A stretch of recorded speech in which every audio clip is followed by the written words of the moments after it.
প্রেমের বিয়ের সবচেয়ে বড় সমস্যা হচ্ছে প্রেম জীবন এবং প্রেমের পরে বিয়ে পরবর্তী বাস্তব জীবন এক নয়।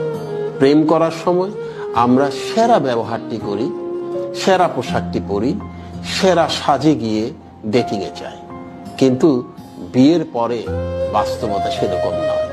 তখন আমরা সেরা পোশাকটিও সবসময় পরতে পারি না, সেরা ব্যবহারটিও সবসময় করতে পারি না, সেরা শ্বাসটিও সবসময় নিতে পারি না। সংসারের বাস্তবতা তখন দরজায় কড়া নাড়ে। তখন আমাদের মনে হয় যে প্রেম করার সময় মানুষটি এত ভালো ছিল, এখন কেন সে এত খারাপ। আসলে সে খারাপ না, এটাই বাস্তবতা। প্রেম করার রঙিন দিন এবং বাস্তবের কঠিন দিন এক না।